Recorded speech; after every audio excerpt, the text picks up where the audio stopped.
Ini Mas, terkait kalian statement dari BMKG yang baru-baru ini Mas. BMKG mengeluarkan peringatan dini bahwa akan terjadi badai. Nah, ini menurut pandangan mata batin Mas Tinus, kejadian seperti ini apakah benar-benar terjadi? Monggo Mas. Terima kasih waktunya. Untuk masalah BMKG, saya belum bisa memberikan penjelasan secara gamblang. Pada intinya ya kita lebih waspada aja dengan segala kondisi alam yang sedang tidak menentu. Pada intinya ya, karena selamat atau tidak itu tergantung pada diri kita sendiri. Ya, untuk mempersiapkan diri kita lebih mengolah diri, lebih mawas diri,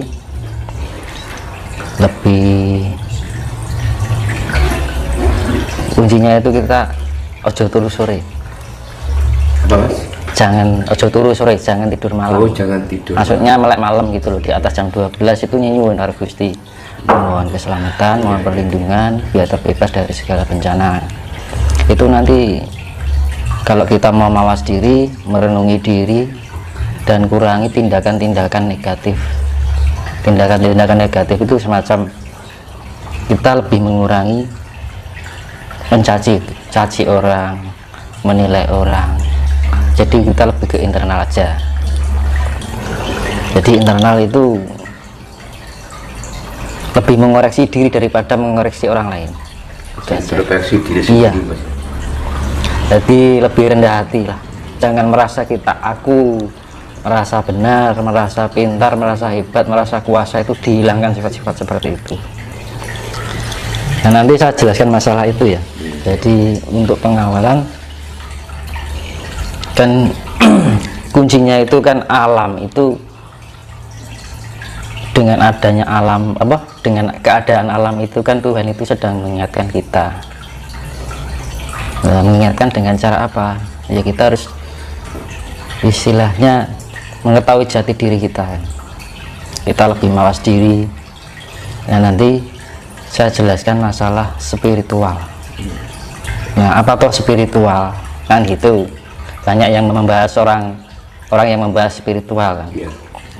Nah, spiritual itu tidak harus dikaitkan dengan hantu, tidak harus dikaitkan dengan klinik, tidak harus dikaitkan dengan goib. Dan itu, ini penjelasan saya kan sifatnya, iya, sifatnya lebih rasional.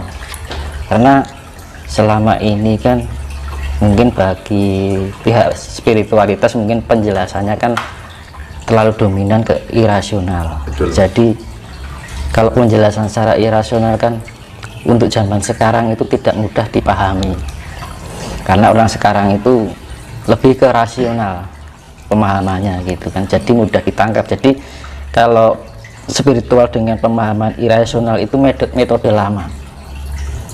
Nah, ini nanti saya mengupas ajaran kuno yang saya beri metode baru, jadi lebih dominan ke rasional. Intinya ini saya perjelaskan masalah spiritual ya. Spiritual kan diambil dari kata spirit dan aktual. Nah, spirit itu adalah membangkitkan jiwa atau membangun jiwa. Aktual itu kan sebenarnya atau sejati. Jadi membangkitkan atau membangunkan jiwa kita untuk menemukan jati diri, itulah spiritual. Tapi pada misalkan orang spiritual larinya ke gaib, itu sudah istilahnya nilai plus. Otomatis orang kalau meningkatkan spiritual pasti akan mengetahui hal yang sifatnya maya. Ya, dikatakan maya itu apa? Sesuatu yang tidak bisa dijangkau oleh lahir, kan gitu. Nah, kita bisa menjangkaunya dengan batin, kan gitu. Makanya eh, di dalam spiritual apa tujuannya spiritual itu? Nah, itu spiritual itu kan untuk meningkatkan tingkat kesadaran, untuk menambah keseimbangan diri, jadi agar kita kondisi lebih tenang dalam menghadapi hidup, tidak mudah galau kan, tidak mudah susah, tidak mudah terlalu senang kan gitu sebenarnya. Nah, ada keseimbangan, kedamaian. Nah, ada 3 afirmasi dalam spiritual, yaitu afirmasi rileks, afirmasi tenang, afirmasi damai.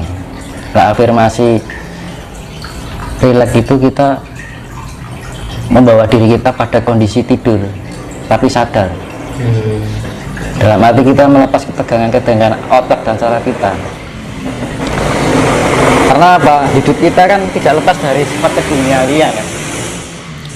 Nah, keduniaan itu kan seorang orang jadi berpikir, ya kan, harus membawa perasaan.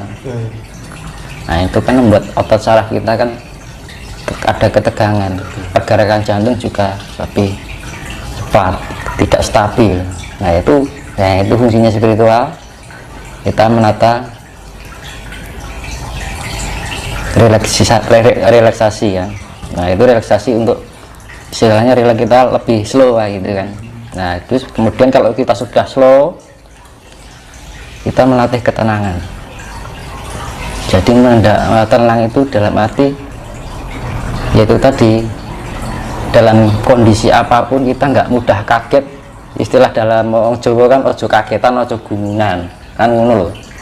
Dalam kondisi seimbang, stabil, jadi ono terpaan angin, badai apapun kita tenang. Jadi nek misalnya kayak ono bencana, kita jangan terlalu kaget gitu loh. Karena apa? Alam ini butuh keseimbangan. Nah, kita itu kan bagian dari alam itu juga.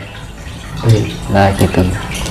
Makanya ketika manusia ada guncangan itu membuat keyakinan seseorang itu melemah. Gitu. Ini kan seperti yang saya jelaskan di video sebelumnya yang tetap madep, tetap menepan mantap yang saya jelaskan di video sebelumnya itu. Nah, itu ketenangan itu ya melatih itu tadi biar kita kondisi tenang. Kemudian afirmasi damai.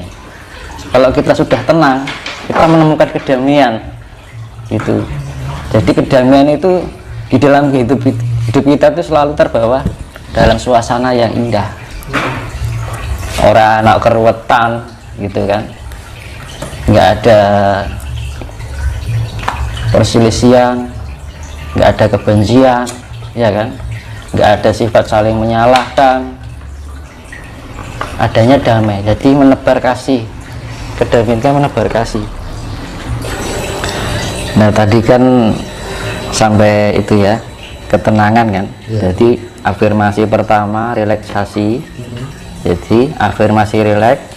Kedua afirmasi tenang, itu tahap-tahapnya seperti itu. Ketiga afirmasi damai. Jadi yang hasil akhir dari para pencari spiritual itu adalah kedamaian. Nah, gitu. Kalau ada orang yang dibilang mempelajari atau mumpuni sebuah spiritual masih terombang-ambing dengan keadaan cik kagetan, cik guyunan, masih istilahnya sifatnya itu apa ya, perkataan kita masih membawakan perasaan pada hati seseorang, itu belum sepenuhnya spiritualitas. Karena yang spiritualitas itu kita lebih bisa membawakan diri pada bagaimana kita menghargai seseorang, kita menghormati seseorang, dan gitu menguripkan sih digulai lah tentrem. Benar-benar. Iya mas. Bisa mencapai spiritualitas itu tadi, pripun? Nah, itu kan ada dua. Itu kita dengan melatih keheningan. Keheningan itu menata diri, sekop batin. kan gitu. Kita lebih rendah hati, lebih menatap diri, lebih mawas diri. Jadi mawas diri itu kita lebih memahami diri kita sendiri. Kedua, memahami orang lain. Itu kalau kita bisa memahami perasaan orang lain kan iso nepake karo awake dhewe. Kan gitu. Jadi kasih sayang lah yang gitu. Karena dunia ini yang diperlukan adalah kasih sayang. Karena 90% manusia di dunia ini telah kehilangan rasa kasih itu.